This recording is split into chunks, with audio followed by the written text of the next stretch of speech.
हे विदुर जी, जिस समय शिवजी के गण दक्ष प्रजापति के यज्ञ से भागकर शिवजी के पास पहुँचे, ठीक उसी समय अपनी बीणा बजाते हुए देवर्षि नारद जी पहुँचे। नारायण नारायण, प्रणाम प्रभो। नारद को यथोचित उत्तर देकर भगवान शंकर बोले, हे देवर्षि, आपका आगमन अकारण नहीं होता, अवश्य ही कोई न कोई कारण होता है, कहिए क्या समाचार है। शिवजी के वचनों को सुनकर देवर्षि नारद ने दक्ष प्रजापति के यज्ञ मंडप में योग अग्नि द्वारा सती के भस्म होने की संपूर्ण कथा उन्हें सुना दी और दक्ष के घर से किस प्रकार शिवजी के सेवक भाग गए उसका भी वृत्तांत भगवान शंकर को बतलाया। नारद जी के समाचार सुनकर जटाधारी भगवान शंकर अत्यंत कुपित हो उठे और क्रोध स्वरूप उन्होंने एक जटा को नोचकर पृथ्वी पर जोर से पटका। फल स्वरूप उसी समय भयंकर अट्टहास करता हुआ एक विशालकाय पुरुष प्रकट हुआ। सहस्त्र भुजाओं और अग्नि के समान दहकते हुए 3 नेत्रों वाले उस दैत्य समान पुरुष के दांत अत्यंत विकराल थे। वह मुंडमाला पहने हुए था तथा हाथों में अनेक प्रकार के अस्त्र शस्त्र थे। प्रकट होते ही उसने शिवशंकर भगवान के सन्मुख नतमस्तक होकर बोला, हमारे लिए क्या आज्ञा है स्वामी। उसकी वाणी सुनकर भगवान महाकाल बोले, हे वीरभद्र, तेरी उत्पत्ति में मेरा अंश सम्मिलित है। तुम अतिशीघ्र मेरे गणों सहित जाकर प्रजापति दक्ष के संपूर्ण यज्ञ को विध्वंस कर दो। यह सुनकर वीरभद्र ने कहा, जैसी आज्ञा स्वामी।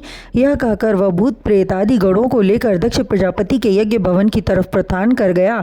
उसके सिंहनाद से समस्त भूमंडल थर्राने लगा। आसमान से लेकर 10 दिशाएं गूंज उठी।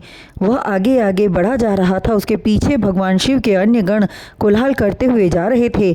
उनके स्वर को सुनकर और दौड़ने से उभरकर आकाश में छाने वाली धूल को देखकर ऋषि मुनि देवता एवं अन्य विद्वान ब्राह्मणों के साथ बैठे हुए दक्ष प्रजापति भारी आश्चर्य में डूबकर यह विचार करने लगे कि यह धूल उठकर आकाश में क्यों छा रही है। अभी गौओं के लौटने का समय भी नहीं हुआ है और न तो किसी प्रकार की आंधी ही आई है, फिर ऐसा क्यों।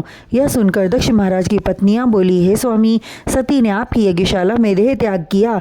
यह समाचार शंकर जी सुनकर अवश्य क्रोधित हुए होंगे। उनके क्रोध का परिणाम सामने आ रहा है। उनके कोप का अब तांडव होगा।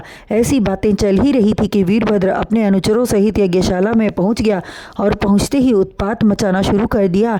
देखते ही देखते यज्ञ मंडप को उन लोगों ने उखाड़ डाला। किसी ने कलश तोड़ दिए, किसी ने यज्ञ में रक्त की वर्षा करके अग्नि बुझा दी, किसी ने यज्ञ वेदी को विध्वंस कर दिया, ऋषि मुनियों को डांट कर भगा दिया, भागते हुए देवताओं को पीटा और वीरभद्र ने झपट कर दक्ष प्रजापति को पकड़ लिया।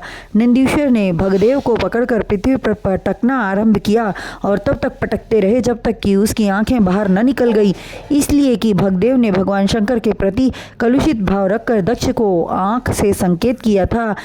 चंडीश ने वृषा को पटककर उसके दांत को उखाड़ लिया, क्योंकि जिस समय दक्ष के द्वारा महादेव जी अपमानित हो रहे थे उस समय पृषा जी हंस रहे थे।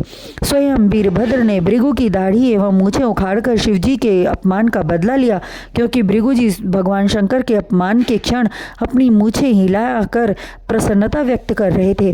तत्पश्चात वीरभद्र ने दक्ष प्रजापति को धराशायी करके अपने धारदार खड्ग से उसका सिर काटने लगे, किंतु दक्ष की त्वचा अत्यंत कठोर थी और खड्ग से न कटी।